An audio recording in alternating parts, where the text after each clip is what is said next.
Hello students, how are you? I think you are well. Me also am well. In this period, you are most welcome. We are still continuing to discuss on our subject of pharmaceutical inorganic chemistry, PST04210. My name is Mr. Sabas Ntibahezwa. The common name is Mr. Ntibahezwa. And in this period, we will continue to another session, which is called the electronic configurations. But before continue to these sessions, we are supposed to remind us on what we are learning the last period. Kipindi kilichopita tulijifunza on the descriptions of an atom. Tuliangalia origin ya atom na tuliona wanasayansi mbalimbali wakianzia wanasayansi kina bwana Democritus and Sabas. Sabas alikuwa ni mwalimu wa Democritus. Democritus alikuwa ni mwanafunzi. Na hao ndio watuanzishia kwamba atom imetoka wapi. Mpaka tukaja kwa bwana Dalton, akaja akaprovide theory zake. Nafikiri tulikuwa pamoja.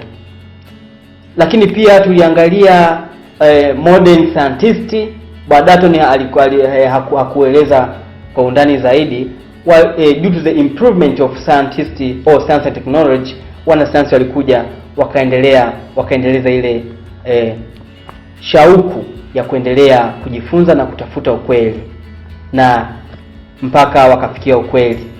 Lakini pia tunaona baada ya kugundulika kwa hiyo atom ambayo tukasema inatumika kutengeneza mada, which is matter, tukaona kukawa na mkanganyiko tena wa kuweza kuiweka atom. Tunasema atom imetengenezwa na proton, electrons na neutrons. Hasa zilivyovumbuliwa zinabia energy how, lakini tuliona jinsi wanasayansi walivyojidhatiti na kuweza kufikia conclusions, na tukaona the proposed structure ya atom kama atom. Tukaona another atomic number, proton number and whatever. Thus today we will continue to another session known as electronic configuration of an atom. Tunaendelea na atom. Tulishajifunza jinsi structure ilivyo, imecomposed vitu gani.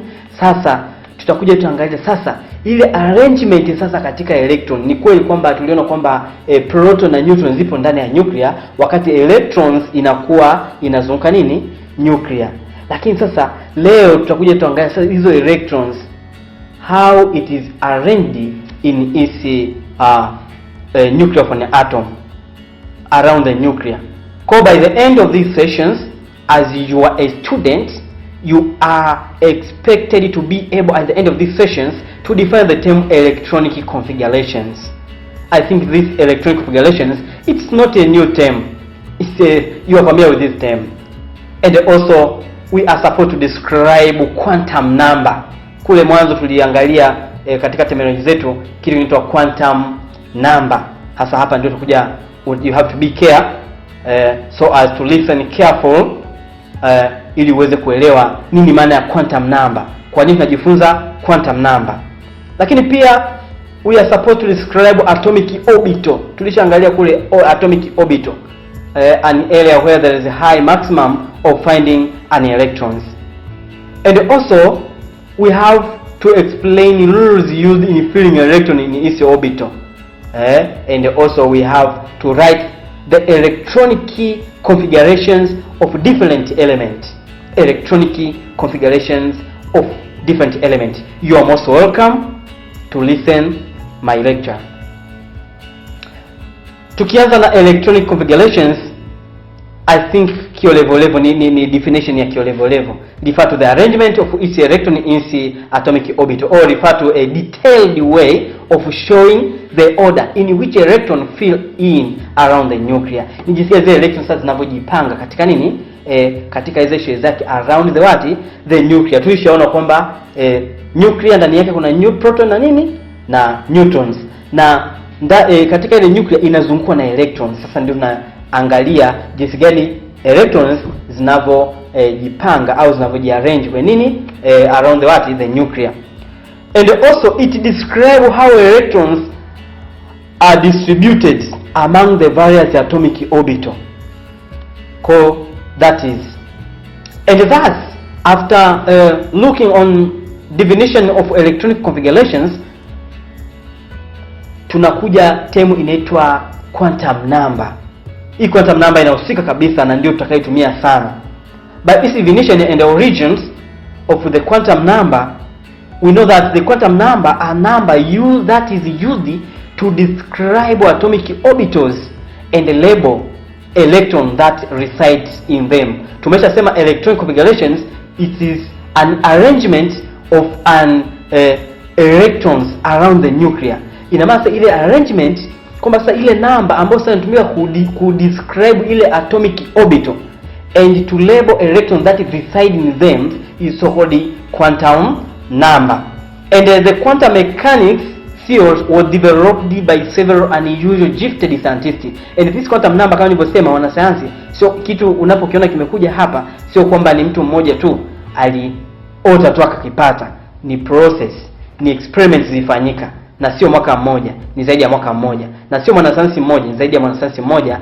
Alichukua idea ya mwanasayansi mmoja na yeye akaiendeleza, ikaendelezwa mpaka tukapata kitu kizima.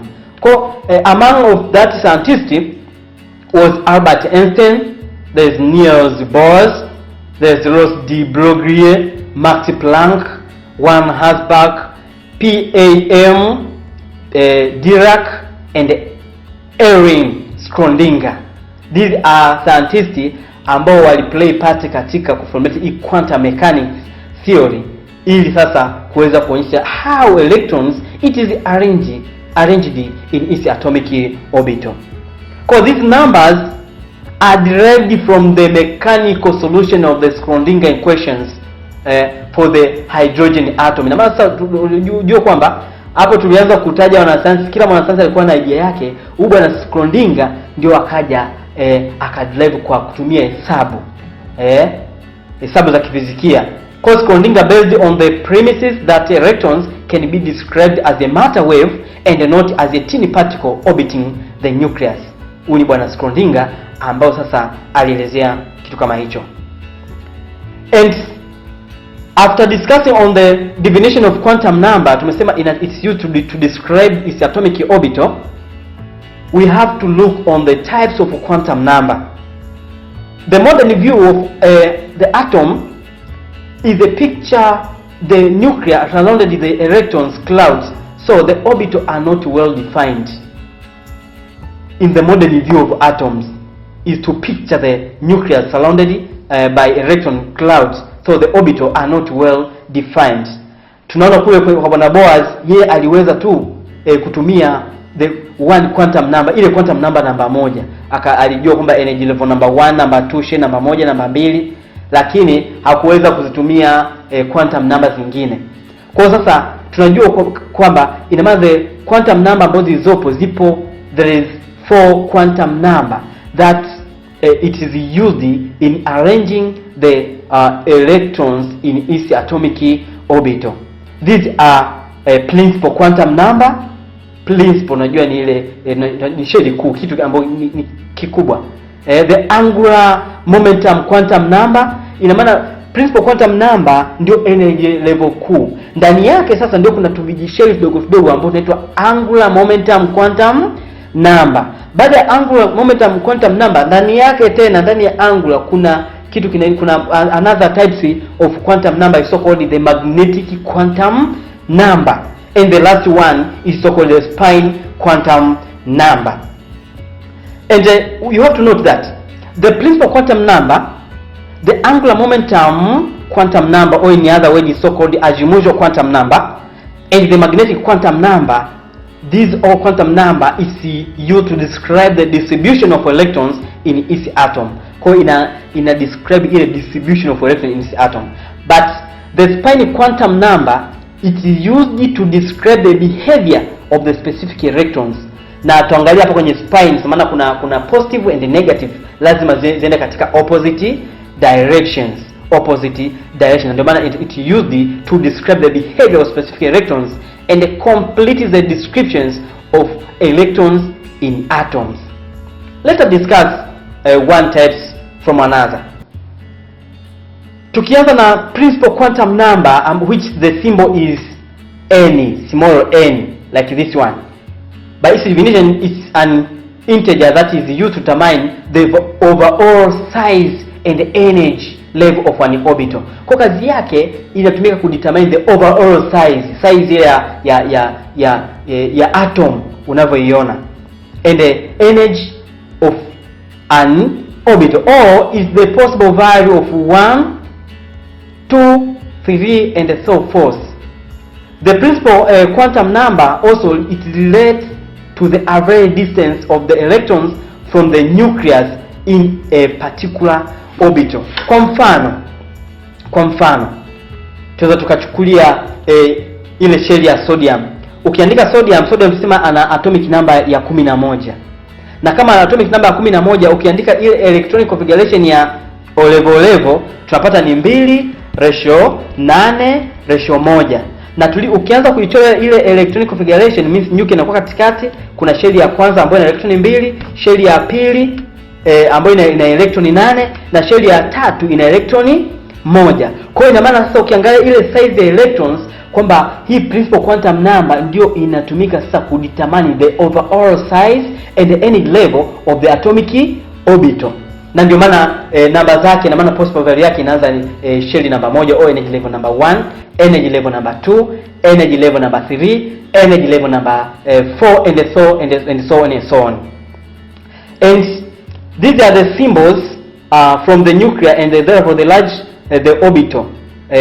This is the symbol that show ni symbol ambayo tuliziona tukiolevel tulikuwa tumia K, L, M, tulisha kwenye N. Lakini namba 5 ni P, shell namba 6 ni Q, shell namba 7 ni R. Kwa hizi ndio shell most zilizoweka at the maximum.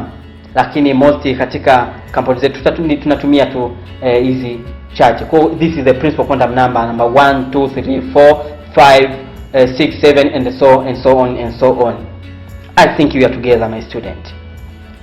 Another types of quantum number is so-called the angular momentum quantum number, or in other way is so-called Azimuthal quantum number.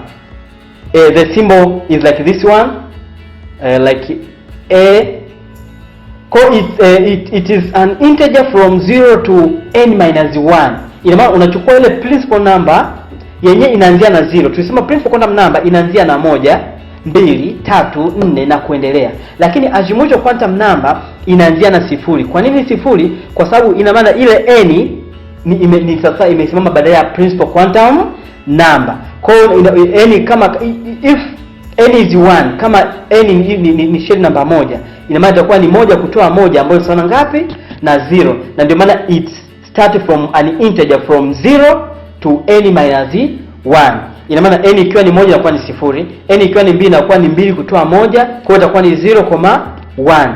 n ikiwa 3 itakuwa ni 3 kutoa 1 ambayo inakuwa ni 0. Sasa ukiona kwamba n kutoa 3 kutoa 1 ni 2, ujue kwenye 2 zinazofuata hapa kuna 1 ipo. Ina maana ndani yake kumbe kuna Azimuthal quantum number namba 1. Kwa hiyo maana ukianza kuongea ni kuchora, itaanza ni 0, ratio 1, ratio 2. Na hizi zote tujue kwamba zinapatikana kwa shell namba hiyo moja, kama ipo kwenye principal number 1, ina maana hizo Azimuthal quantum number inakuwa ni 1 and whatever.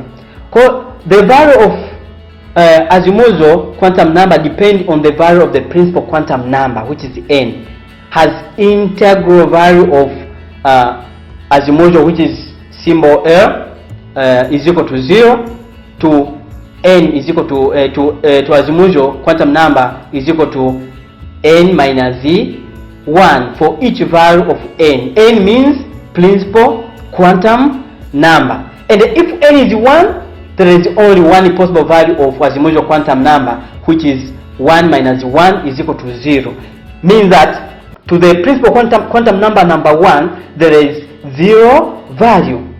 And if principal quantum number is 2, there are two values of given by 0 and 1. Means it will be 0. It will be 2 minus 1. Means in that shows the principal quantum number the principal quantum number 2. It will be there is 2 azimuthal quantum number. Means there is 0 quantum number, azimuthal quantum number, and also there is 1 azimuthal quantum number. And also if there is 3 principal quantum number, if the principal quantum number is 3, means there are 3 value of given by 0, 1 and 2. Means that it will be 0, n minus 1. Thus it will be 0, 3 minus 1, which is equal to 2. Na tumesema kwamba kwenye mbili kama azimuthal quantum number ni mbili, zinazofuata huku mbele yake kuna moja, lakini pia kulikuwa na sifuri. Kwa hiyo inaanza hiyo sifuri, lakini inakuja ni moja na inakuja mbili. Hapo hizo zote zinakuwa ndani ya shell moja, ile shell namba 3. Kwa kwenye shell namba 3 sasa kuna azimuthal quantum number 0, azimuthal quantum number 1, azimuthal quantum number 2. Zimo azimuthal quantum number zipo 3 na kuendelea zikiwa 4 vile vile. Unachukua 4 minus 1 inakuwa ni 3. Ina maana sasa zinaofuata zile ndogo yake, kwa hiyo itakuwa ni 0, 1, 2, 3.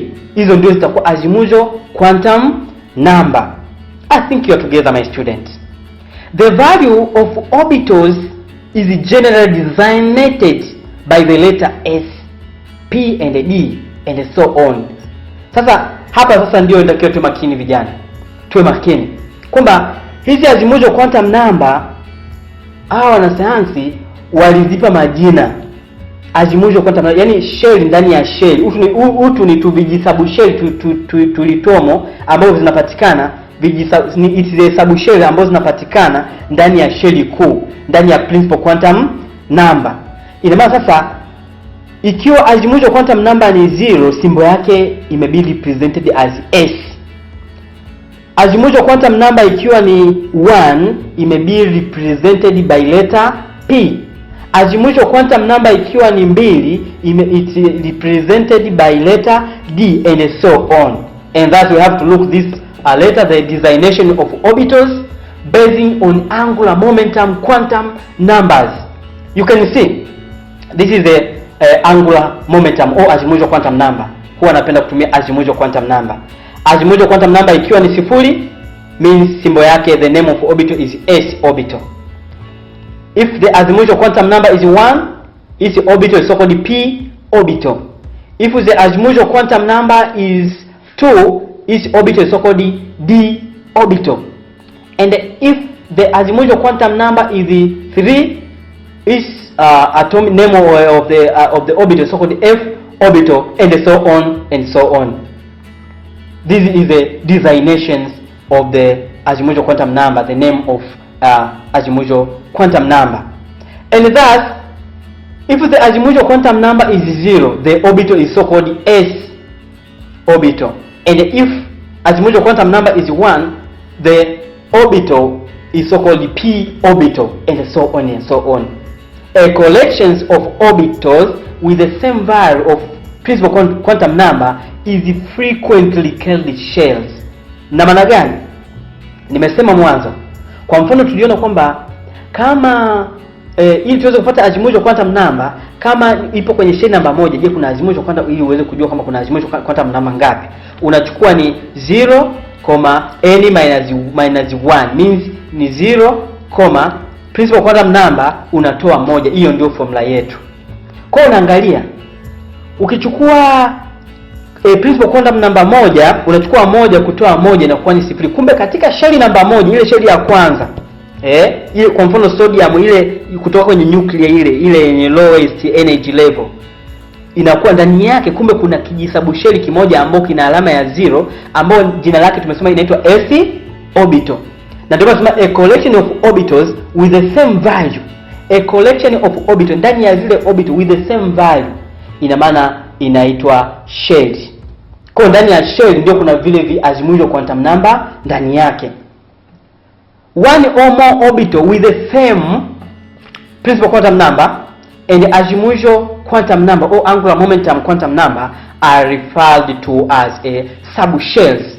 These are subshells. Hizi azimuthal quantum number hizo zote ni subshells ambazo zipo ndani ya sheli kubwa. Na ndio maana kama unakumbuka nimesema hizi ni vijisabusheli vilivyomo, hivi vyote vipo ndani ya sheli namba ngapi? Namba 3. Hii hapa 0 pamoja na moja ni vijisabusheli ambavyo vipo ndani ya sheli namba ngapi? Namba 2. Hii hapa 0 ni kijisabusheli ambacho kipo katika sheli namba ngapi? Namba 1. So these are the subshells that form to the principal quantum number. Na ndio maana tunasema kwamba one or more orbitals with the same n and azimuthal value are referred to as subshells. For example, the shell with n is equal to 2. If the principal quantum number is 2, it is composed of 2 subshells, which is 0 and 1.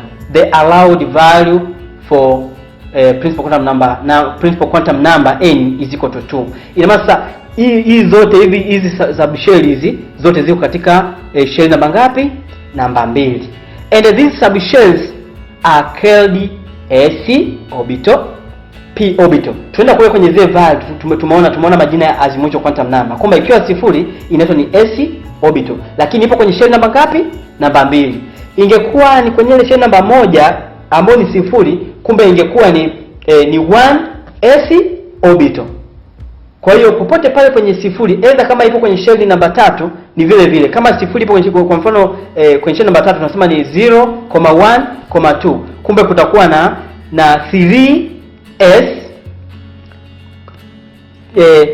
3p which is 2 and 3d which is the d orbital, ambao tunasema ndani yake kuna zile azimuthal quantum number ambazo ziko katika sheli kuu, sheli namba 3. Sawa, tunaendelea. Naomba tuwe makini, tusikilize kwa makini tuweze kuelewa. Another types of quantum number, the symbol is ML, means a magnetic quantum number. Neno magnetic means ni usumaku. Kwa hiyo is an integer from negative azimuthal quantum number through 0 to positive azimuthal quantum number. And the main functions of this magnetic quantum number is to describe the orientation of the orbital in space. So it has integral value of m, which is magnetic quantum number, is equal to negative azimuthal quantum number to positive azimuthal quantum number, including all through 0. Ina maana inaanzia kwa mfano kama azimuthal quantum number it is 1, means the magnetic quantum number it will be negative 1, 0, positive 1. That is, for example, if n is equal to 3 and this n we have already said the principal quantum number, that the azimuthal quantum number it will be is equal to 2, means it will be n minus 1, it will be is equal to 2. Then the possible value of a magnetic quantum number which is symbolized by m, it will be is equal to negative 2, negative 1, 0, positive 1, positive 2. And thus, if the principal quantum number is 4, means that the azimuthal quantum number it will be 0, n minus 1, means it will be 4 minus 1, and that's the azimuthal quantum number. It will be equal to 3. And that's the magnetic quantum number. If we want to get the magnetic quantum number, it will be negative 3, negative 2, negative 1, 0, positive 1, positive 2, and positive 3. That is, and the number of values indicate the number of orbital in a subshells with a particular value. The number of values indicates the number of orbitals in a subshells with a particular value. For example, if n is equal to 2, which is the principal quantum number, means that the azimuthal quantum number, it will be equal to 1.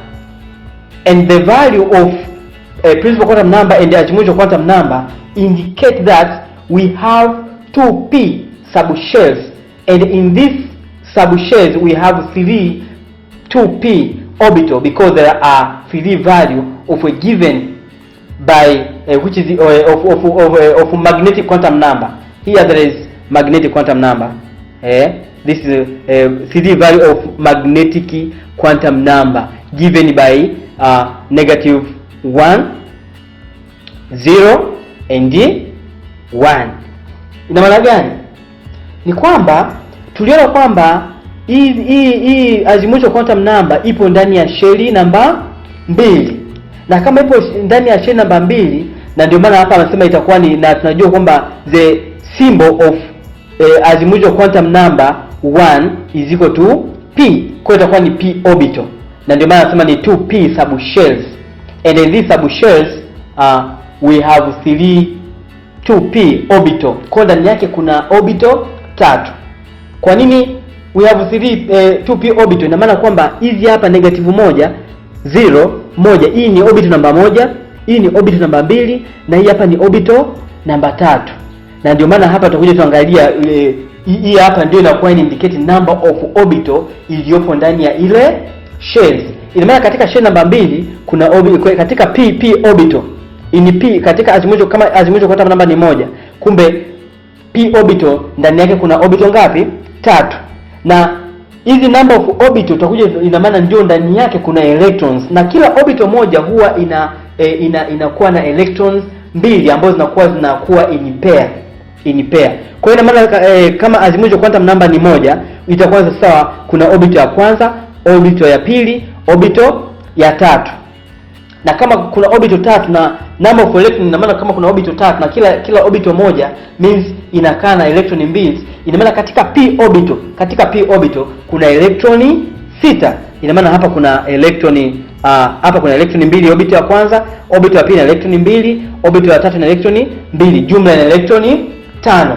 For example, hii hapa, if the principal quantum number is 3, means the azimuthal quantum number it will be 2, and thus the possible value of magnetic quantum number, it will be negative 2, negative 1, 0, 1, 2. Na number of orbitals zilizo sasa katika shell namba 3 hii hapa, ina maana itakuwa ni orbital namba 1, orbital namba 2, orbital namba 3, orbital namba 4, orbital namba 5. Kwa ndani ya shell namba 3 sasa, which is the principal quantum number, ndani yake kuna orbital 3 zilizomo mle. Na hizi number of orbital tusichanganye na azimuthal quantum number. Kwamba nimesema kwamba katika azimuthal quantum number, ina maana ndani yake sasa ndio umo kuna viji orbital.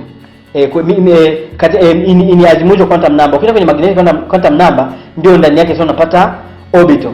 Lakini sasa viji subshell vile vinakuwa vipo vitatu. Mimi itakuwa ni 0, 1, 2. Hizo ni subshells ambazo ni azimuthal quantum number, ambapo tuliona kwamba 0 ina symbol yake ni s orbital, 1 means ni p orbital, wakati hii 2 itakuwa ni d orbital, na kila moja inakuwa na electroni zake. Ina maana kwa mfano hii hapa azimuthal quantum number 2, kumbe electron itakao kwa nayo, kwa sababu tumeona kuna electroni kuna number of orbital ndani yake, kuna number of orbital ngapi? 10. Number of orbital 5. Ina maana kumbe electron kwa sababu zinakaa in pair, zikijaa humo ndani ya orbital zitakuwa electroni 10. tutakuja tuangalia. Nafikiri tumepata idea kidogo. For example, the azimuthal quantum number, if the azimuthal quantum number is 0, means the possible value of magnetic quantum number is 0 kwa sababu 0 haina negative wala positive, and the number of orbital in the subshell sasa inakuwa kuna orbital moja, kumbe itakuwa ni 1s orbital. And if the azimuthal quantum number is 1, means the possible value of magnetic quantum number, it will be -1, 0, positive 1, and thus the number of orbital in subshells, number of orbital ndani ya ile subshell moja. Hii hapa 0 ina kijisubshell ndani yake. Hii hapa ina kijisubshell ndani. Hivi ni vijisubshell, yani hizi ni number of orbitals zinapatikana katika subshell moja. Na humu hii 0 ina maana hii hapa ni number of orbital ambayo inapatikana katika subshell ya 0. Popote pale, hata kama uko principal quantum number ni 3. Ina maana tuliona kwamba principal quantum number ikiwa ni 3 itakuwa ni sawa na n-1 ili tuweze kupata azimuthal quantum number. Kumbe sasa vijisubshell vilivyopo kama katika kwenye principal quantum number 3, kwamba vijisubshell vilivyomo itakuwa ni 0, 1, 2. Kumbe vile ni vijisubshell vilivyomo ndani ya shell kuu ambayo ni shell namba ngapi? Namba 3. Lakini sasa kati ya hivi vijisubshells ndani yake, kila kijisubshell kina number of orbital ndani yake. Hapo ndio tukiwa tu makini. Ina maana sasa, ina maana gani? Kwamba kwenye ile 0 kuna magnetic quantum number ambayo ni 0, kumbe number of orbital in that subshells ya 0 itakuwa ni ngapi? Ni 1. Na kwenye ile 1 sasa, ambayo ndio hii 1, utaona kwamba katika magnetic quantum number itakuwa -1, -1, 0, positive 1. Kumbe ukianza kuhesabu number of subshells, number of orbital in that subshells, which is subshell number 1, ambayo azimuthal quantum number 1, zitakuwa ni 1, 2, 3. Ina maana humu ndani kwenye hii hapa subshells kuna vijisubshell number of orbital vitatu.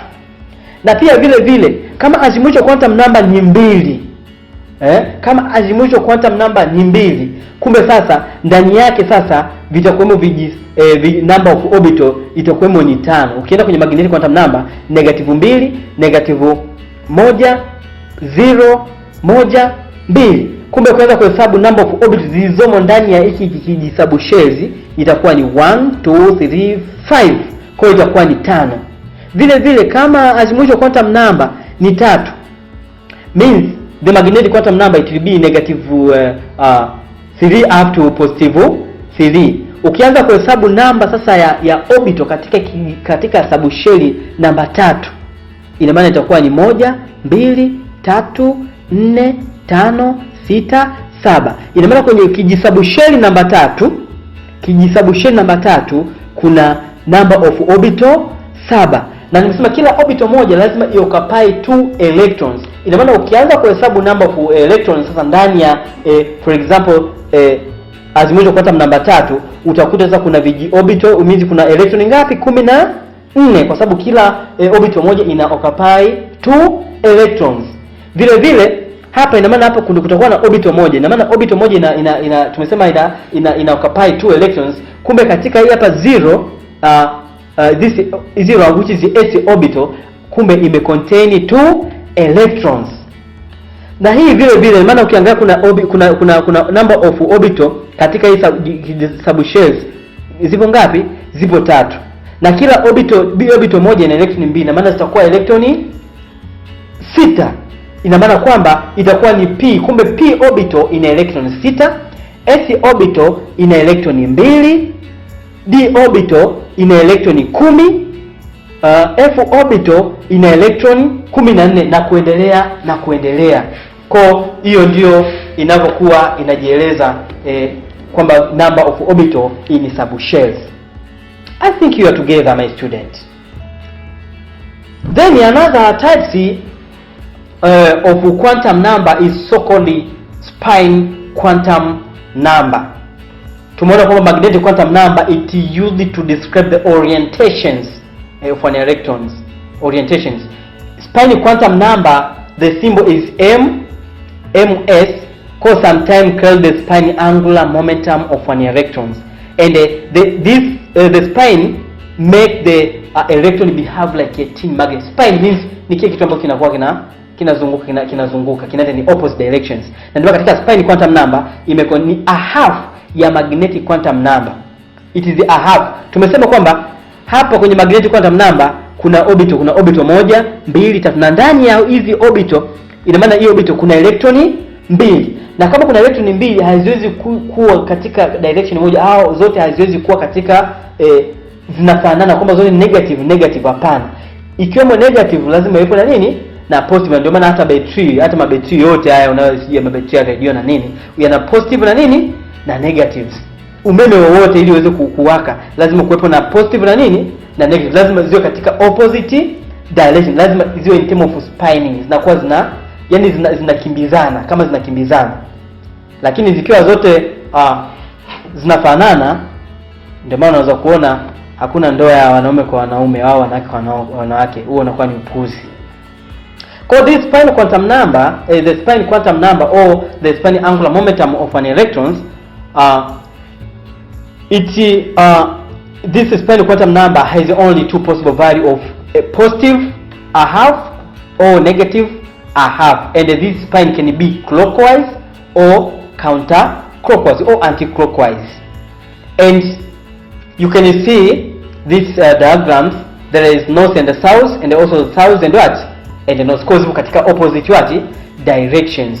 You can see this arrow, unaangalia huu mshale kuna unaenda juu ambao ipo opposite na hii hapa. Na maana zingekuwa zote ziko katika direction moja, hapo zingeanza kujirepel, lakini hapo haziwezi kujirepel kwa sababu ziko kwenye opposite direction. Ndio electrons zinapokuwa. A means clockwise, B counterclockwise, ime counterclockwise, so spinning electrons, and the upward and downward arrow are used to denote the directions of spin. Because this is the one of the quantum types of a quantum number, you have to know it. There is not here. Note that we need all four quantum numbers to completely describe, to state an electron occupying in an atom. Lazima tuzitumie zote. Tumeanzia magnetic quantum principal quantum number, ambayo kazi yake inakuwa ina determine the overall size of an atom. Lakini tukaja tukaangalia Azimuthal quantum number or angular momentum quantum number. It used to determine the shape of the orbital. Tukaja tukaangalia magnetic quantum number, that is used to describe the orientations of an electrons. Lakini ya mwisho tumeona ni spin quantum number, ambayo yenyewe inakuwa inaonyesha ile movement or clockwise a half directions movement ya zile electron ndani ya nini, ndani ya orbital.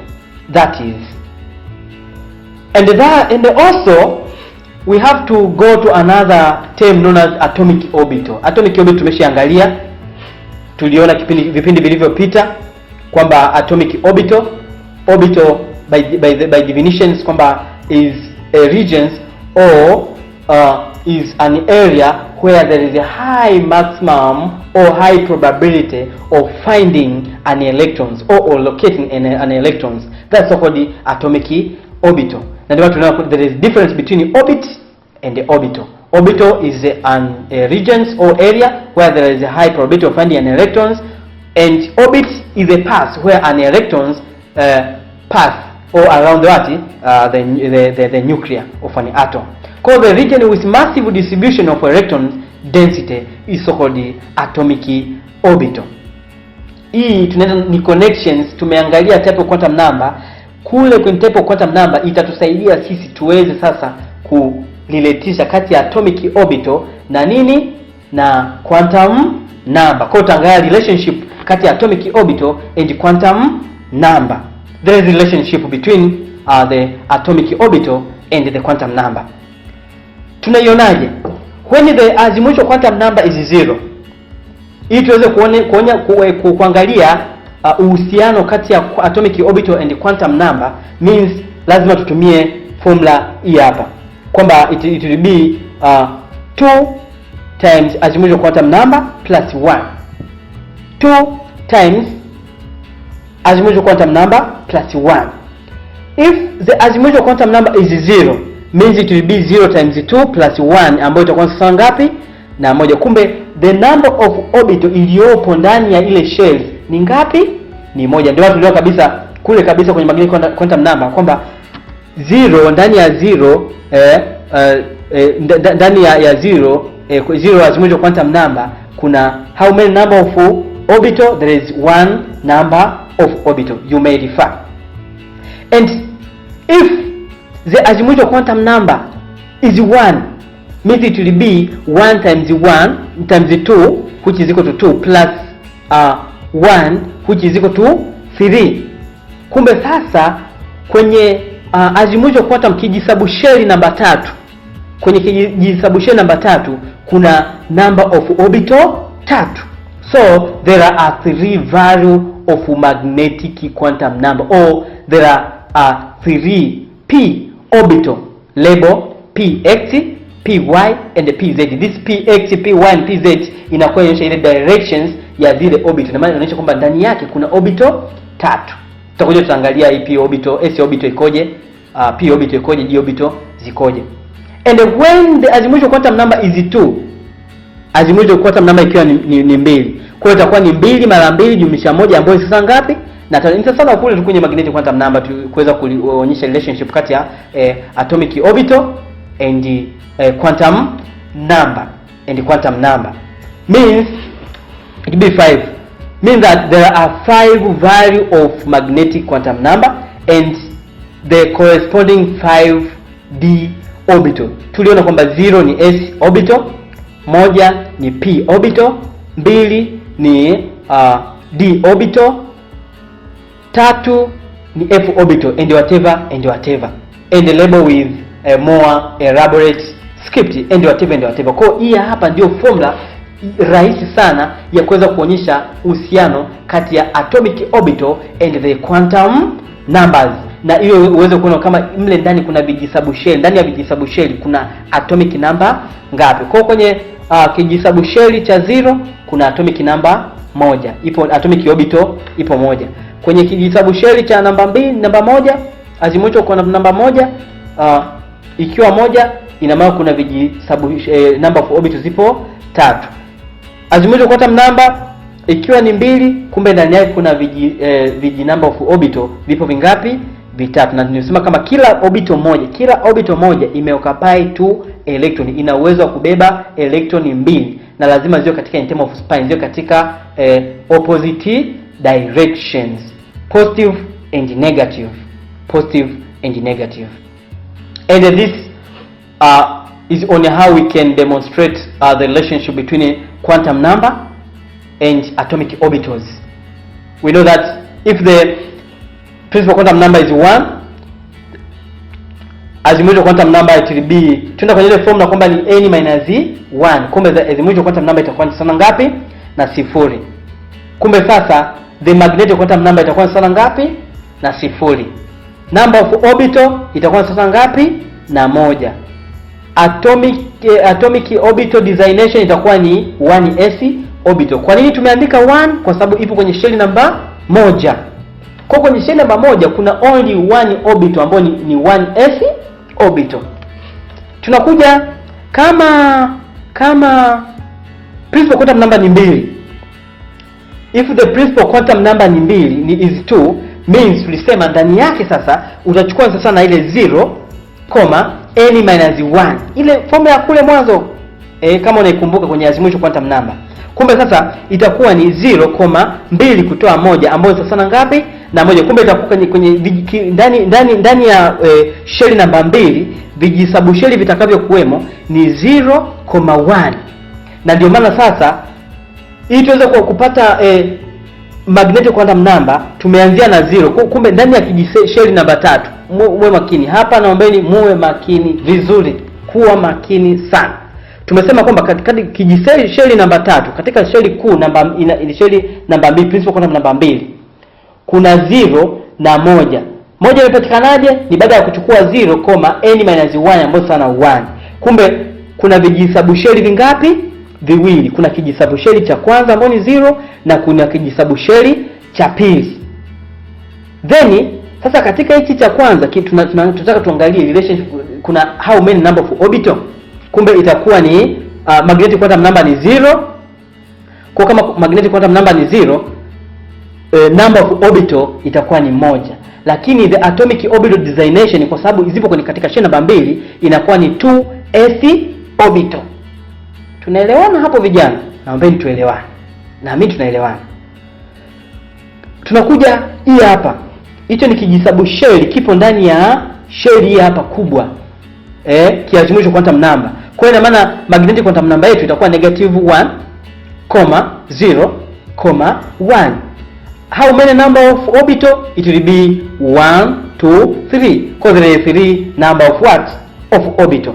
Na kama zipo orbital 3, designation yake hizi hapa zinaonyesha ni directions.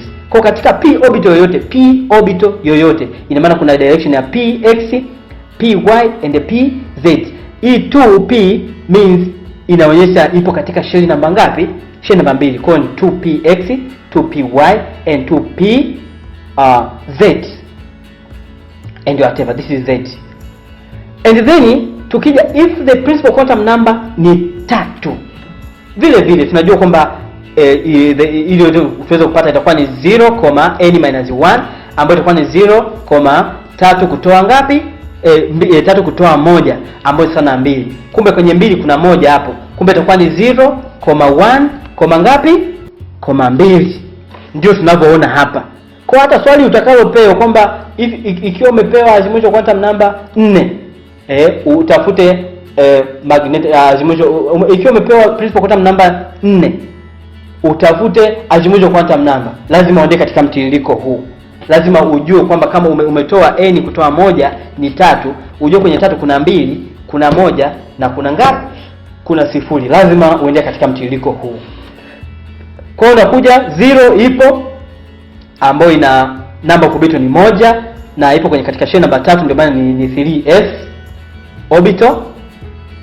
Namba 1 ni kijisabusheli kipo katika shell kuu namba 3, zipo namba 3. Kwa kuna 3p orbital ipo hizi. Kwa nini 3? Kwa sababu hii 3 inaonyesha ni namba ya shells. Ni shell namba ngapi? Ni shell namba 3.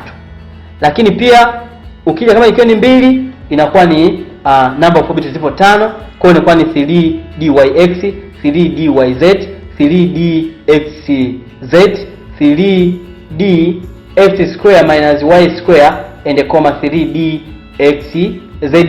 square. Because these are the one of the relationship between quantum number and the atomic orbital. I think we are together. Then sasa natakiwa tuangalie sasa s orbital ina structure gani, p orbital ina structure gani, ipoje. Tukianza na s orbital means it is spherical in shape but differ in size. Kwa nini differ in size? Kwa sababu ndio maana down the group tutakuja kuangalia number of shells zinafanyeje, zinaongezeka. Inapokuwa inaongezeka kwa size, ukiangalia size kwa mfano ya lithium na size ya sodium zinakuwa ni tofauti, kwa sababu atomic number zinafanyeje, zinaongezeka. Kwa ndio maana unakuta number of shells inaongezeka, atomic number inaongezeka, nuclear charge inaongezeka. Kwa inakuwa ina vary in size. And it has only one orientation. Kwa ina orient katika one directions. Only one orientations. Hiyo ndio s orbital.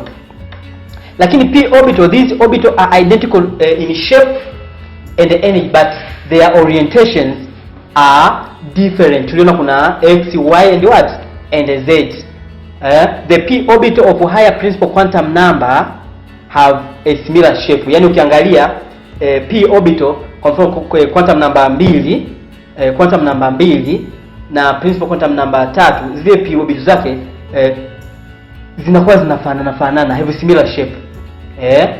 Have similar shape. All p orbital have one imaginary plane, zote iwe kwenye principal number 20, iwe kwenye principal number quantum number 100, ile shape yake ina one imaginary plane that slices through a nuclear and divides the region of electron density in half. Kwa inakuwa inajigawa. Kwa when azimuthal quantum number is 1, then it can be positive 1, wameanza positive 1 vyovyote vile, 0, negative 1. That is, orientations are possible for p orbital depending on the location of the nodal planes. Thus there are 3 mutual perpendicular directions in space x, y and z, as we can see to this diagram. Kwa hiyo hapa ni orientations ambayo inakuwa inaonyesha katika p orbital zote, iwe kwenye sheni namba ngapi, lakini zote directions zake zipo sawa. D orbital and the other higher energy orbital, directions zake ndio kama zipo zinavyoonekana, zinakuwa na direction kama hiyo, inakuwa ni very complicated and whatever. So this is the shape of the orbital, lakini the point to note nitakiwa tujue kwamba s orbital ina electron ngapi? 2. p orbital ina electron 3, ina electron 6. d orbital ina electron 10 and whatever. Kwa nini tunazipataje? Tutazipata baada ya kuangalia number of orbital. Na tusema kila orbital ina electron 2. Na tukiangalia kwenye p orbital kuna number of orbital 3. Na kila moja ikikaa 2 zinakuwa electron 6, zinakuwa in term of spin or clockwise or counter clockwise. Sasa baada ya kuelewa about orbital, nafikiri hapa tumeelewana vizuri about orbital. Tutakuja sasa, tunaenda kwenye connect. Tumeshaelewa sasa orbital, tumezielewa zikoje. Sasa tunakuja kwenye rules of filling electrons in each orbital. Rules of filling electrons in orbitals. There are several rules govern the filling of electrons in orbital. Tujue kwamba kila kitu, wanasayansi sio mwanasayansi mmoja ambaye alikuwa anaweza tu kubunibuni kikapatikana. Ni wanasayansi mbalimbali walikuwa wanakaa, wanatafakari, wanafanya investigations ili kuweza kupata majibu yaliyo sahihi. The first principle was Aufbau's principle. Hapa sasa tuna discuss jinsi gani sasa tumeshaelewa kwamba orbit tumeshaziona, ni jinsi gani sasa zinavyobe filled. Hapa ndio tunaendelea na electronic configuration yetu. Msifikiri kwamba utakuja tena kuna 2s 2 ratio 8 ratio 2. Hiyo haipo tena. Hapa ndio tunaingia. This is the pharmaceutical science, pharmaceutical inorganic chemistry. You are most welcome. The first one is Aufbau's principle, ambayo yeye alisema kwamba huyu alikuwa ni mwanasayansi wa bwana Aufbau. Akaprovide principle yake, ndio maana akaita Aufbau's principle. Kwa electrons occupy orbitals with lowest energy first. Wakati wa kufill, ndio maana hata kiolevo pale tupokuwa tukianza kufill, lazima unaanza na ile shell ya kwanza kabisa. Kwa mfano sodium ya 11 itakuwa ni 2 ratio 8 ratio 1. Kwa lazima uanze ufill kwanza hii hapa ya kwanza ambayo ni 2. Alafu unakuja nao ufuata hii na electron 8. Kwa huyu katika kule kwa bwana kufill, tunaanza electrons occupy orbital with the lowest energy first, meaning that electron fills orbital starting at the lowest available energy state before filling higher state. Hatuwezi kujaza hii shell ya pili ili hali shell ya kwanza hatujaijaza. Hatuwezi kujaza shell ya tatu ili hali shell ya pili na ya kwanza hatujaijaza. Lazima tuanze ya kwanza, tunakuja ya pili, tunaendelea. Na ndio maana hata tulipoanza shule ya msingi tulianza chekechea. Kuna baadhi wanaanza chekechea, mimi sijaanza chekechea. Sijaanza mimi chekechea, lakini kuna watu walianza chekechea miaka 3 4. Unakuja step by step mpaka umefika darasa 7, mara secondary form 4, wengine advance, wengine chuo kikuu na kadhalika, wengine vioni. Ndio hivyo. Tunaenda step by step. That is example 1s before 2s. Lazima uanze na 1s kwanza, alafu ndio unakuja 2s. Kama ipo 3s unajaza, kama ipo 4s unajaza na kuendelea ps na kuendelea and so forth. That was rule. Sasa kuna orbital in the order of increasing energy level, zimepangana vizuri. Tuwe makini hapa ndugu zanguni. Hapa kuna moja, kuna mbili, hii iko katika direction moja, hii direction nyingine.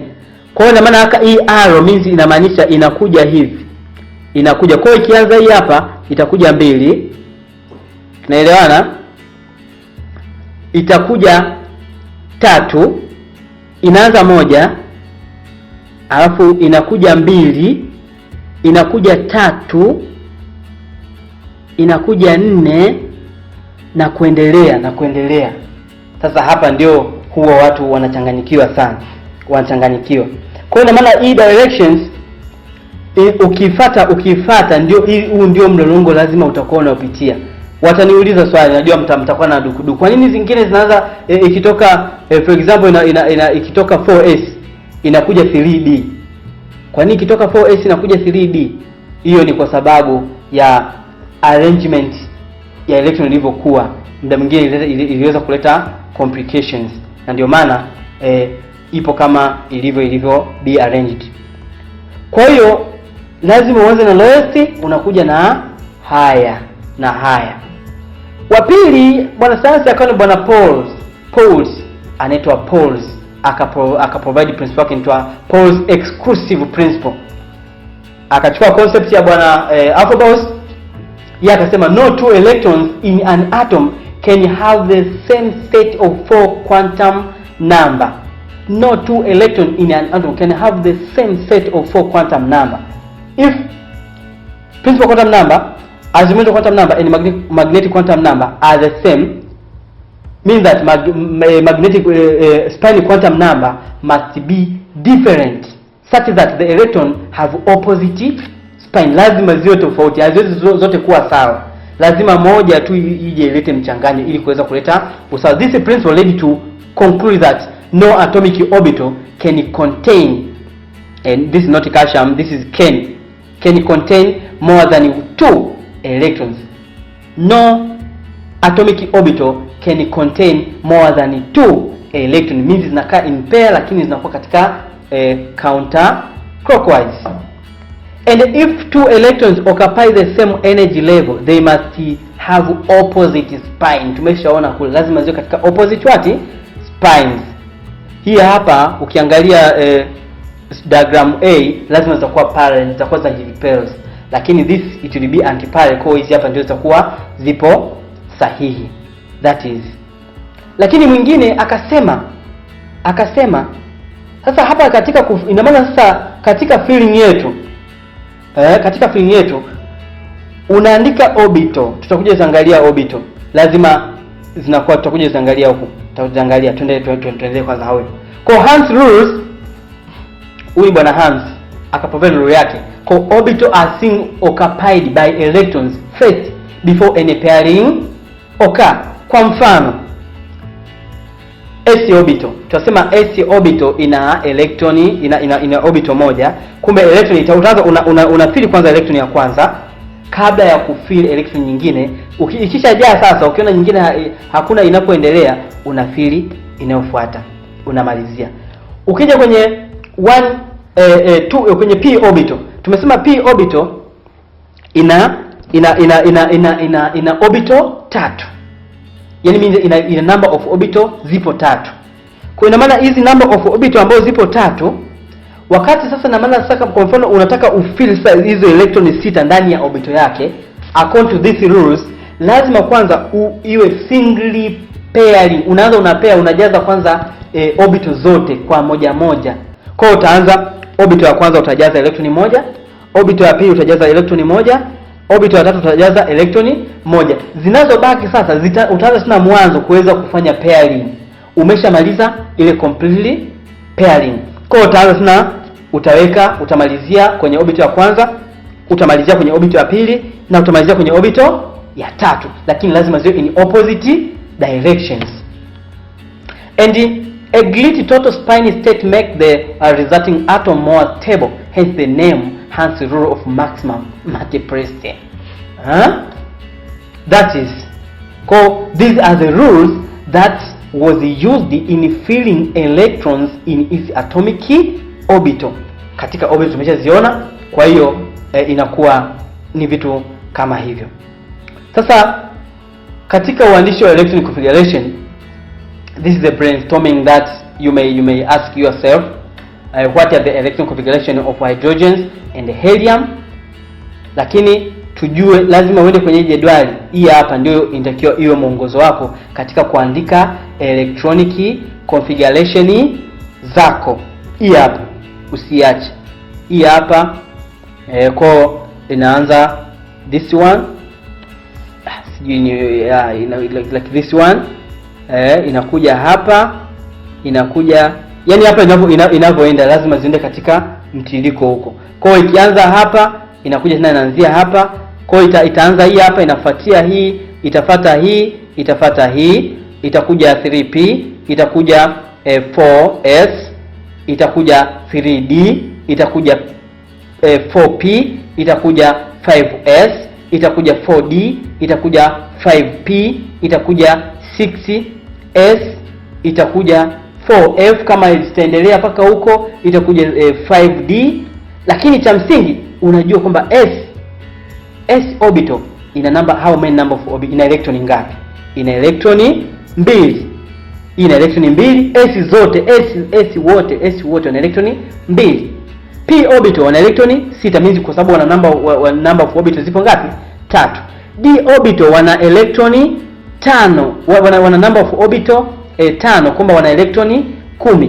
F orbital wana number of electron 14, maana yake kwamba wana number of orbital 7 na kadhalika na kadhalika. Kwa hiyo lazima hii aka nani kaka kichwani, au ukaelewe tu, ukaelewe sio kalili, ukaelewe. Thus I think you are together, my student. We can see the electron configurations of hydrogens. We know that atomic number of hydrogens is 1. This electronic configuration it will be 1s1 kwa sababu number of electron ni moja, na ndio maana tumeweka ni 1s1. Hapo ndio umeandika electronic configurations. For helium, we know that helium is atomic number is 2. Electrons in its electronic configurations it will be 1s2 because it contain 2 electrons. Kwa imejaa. Noble gas tunaijua hii, noble gas. This is on how we can note kwamba this one denotes the number of electrons in the orbital or subshells, but this arrow denotes the angular momentum quantum number, which is Azimuthal quantum number, and this one denotes the principal quantum number, which is the n. You have to understand that. And in filling sasa, ukianza kujaza sasa katika hizi ndio orbital sasa nilizokuwa nasema. Hizi ndio tu orbital twetu. Katika s orbital inaka orbital kamoja tu. Inaka orbital kamoja. Ina maana electrons kwa sababu ni moja inakaa ni only one directions, like hydrogen like this one. Kwa hiyo unaandika itakuwa ni 1s1. Au ka 1 kanamaanisha ni electron, lazima uandike kwa juu, usiandike kwa chini. Helium lazima tumesema ni 2 electrons. Lazima unafuata zile sheria. Kwanza inatakiwa cha kwanza unaanzia na lowest energy, umeshafuata. Lakini pia lazima upate ile pairing singly, lakini inatakiwa ziwe katika opposite directions. Kwa hiyo unaona hapa ziko katika opposite directions, na ndio maana unaambiwa hii iko sahihi, lakini hizi hapa hazipo sahihi kwa sababu electrons in opposite side hazizuka pamoja. For helium atoms, the configurations in A is physically acceptable, but the diagram B and C are ruled out by Paul's exclusion principle, and whatever. So these are the short summary. In C, both electrons have downward spin and would have the quantum number of 1,0,0 ambao kwamba ile spin quantum is equal to a half 1 and whatever. That's if the two electrons in the orbital have the same or parallel spin, their net magnetic field reinforce each other. Ikiwa katika parallel tunajua kwamba lazima zinakuwa zina repel, lakini zikiwa katika opposite directions it is attracted to each other. If the electron spin are paired or anti-parallel to each other, the magnetic effect cancel out their magnetic substance do not contain net unpaired spines and are slightly repelled by a magnet. Hii hapa tumetoa mifano tu ya helium na hydrogen. Ni zote tunaangalia ile atomic number yetu, atomic number yetu. Kwa mfano we have to write an electron configurations of sodium. Sodium tunajua kwamba ana atomic number ya 11. Vile vile hii 11 ndio number of ndio electron zetu. Kwa hiyo tunaanzia na ile lowest, tunaenda kwenye jedwali yetu hapa. Lazima tuifuate kwamba tunaanza na 1s. Kumbe itakuwa ni 1s, lakini 1s ina electron ngapi? 2. Unaandika kwa juu pale 2. Tunaelewana mpaka hapo?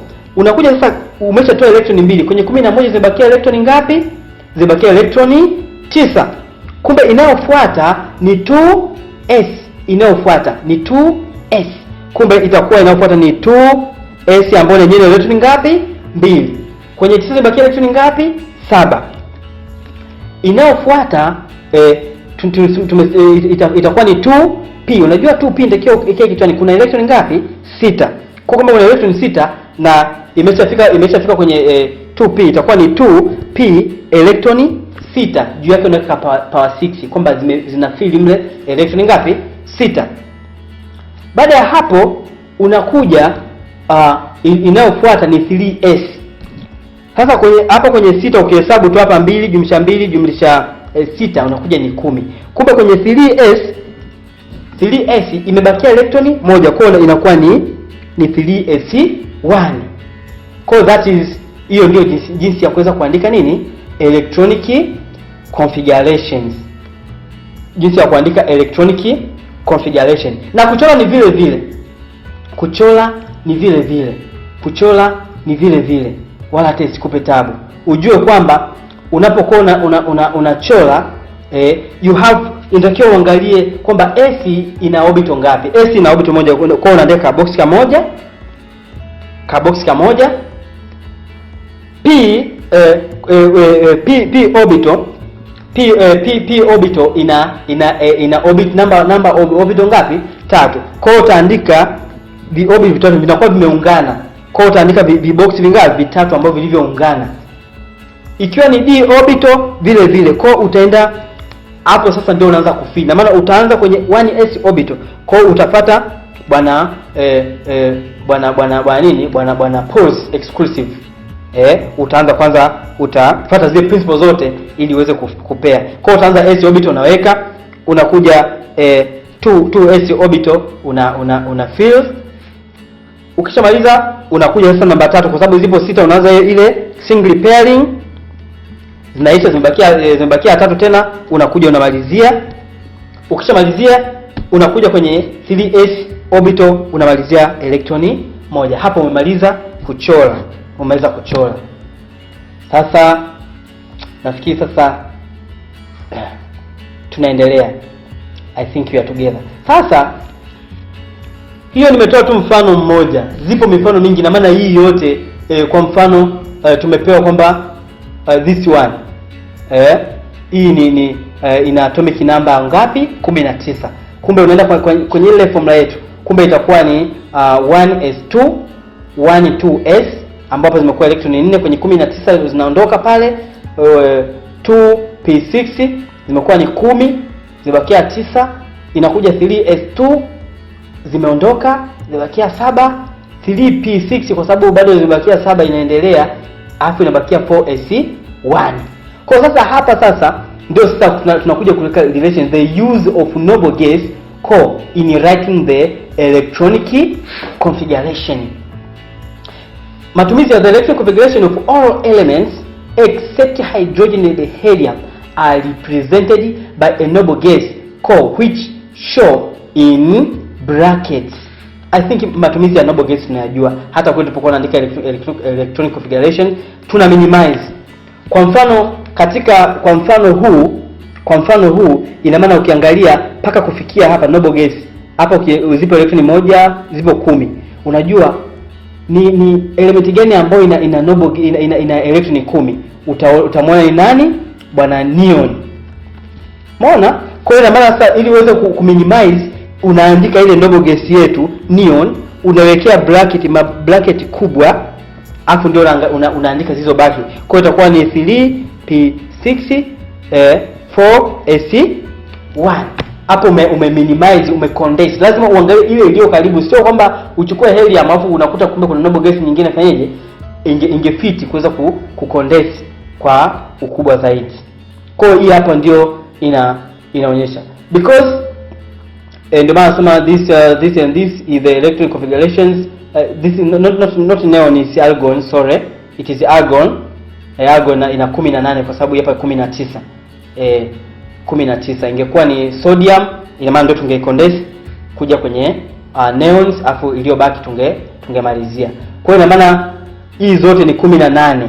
Kwa kama ni 18, ina maana hapa itakuwa ni argon, unaweka mabano makubwa, halafu itakuwa ni 4s2 ambayo ndio iliyobakia. Na zingine zizo nyingi.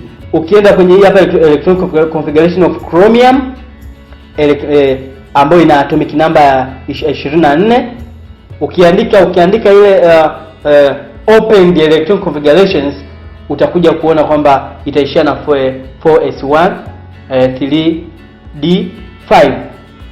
Lakini sasa hapa nitakiwa maelezo kidogo kwamba ina maana amecondense kutumia argon ambayo ndio iliyo karibu kabisa, alafu ikawa ni 4ac1, alafu ni 3d5. Kwa nini hapa imeanza na 4s1 na hapa ni 3d5 and not this one as expected?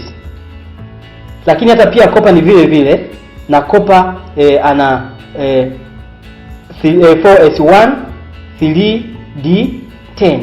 Kwa sababu gani?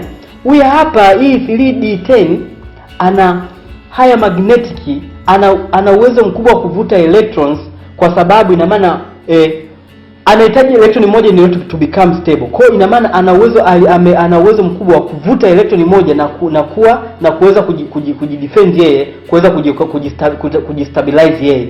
Na hata kwa chromium ndio ilivyo. Kwa the main concept, a slightly greater stability is associated with the half filled. Hii hapa ni hii hapa ndio to become stable, ile half filled inahitaji 1 electrons. Lakini hii hapa pia ili iweze kuwa stable, ili kuweka ile pairing inahitaji 1 electrons. Na ndio maana to chromiums a slightly greater stability is associated with the half filled 3d5 and complete filled 3d10 subshells. Hiyo ni kutokana na strong attracted by the nuclear when they have in 3d5 configurations or 3d10 inakuwa na uwezo mkubwa kuweza kuvuta electrons ukompare na zingine zikiwa na empty space zaidi ya moja. So that is short brief explanations. I think this is an electronic configurations. Tumejifunza kuhusu electronic configurations, tukaeleza what is an electronic configurations, lakini lazima tuangalie quantum number, lakini tuangalie kuna zile principal quantum number ambazo zote zinatuletea kuweza kufill electrons zetu katika orbital zetu. That is, kwa hiyo niwakaribishe tusome kwa umakini na tuelewe. This is the assignment. You have to write the electronic configuration of the following elements. And in each of the following elements, write its full electronic configurations, condensed electronic configurations, and draw its electronic configurations. So this is very important. You have to make sure you know this on how to write the electronic configurations. And another, write the isotope symbol for the ion that have the following protons, neutrons, and electrons. Nuclear notations. You have to write its nuclear notations. Several rules govern the filling of electron in orbital. It is Alpha-Bowers principle, Paul's exclusion principle, and the Hans rules. Thank you very much for listening. Niwatakie siku njema.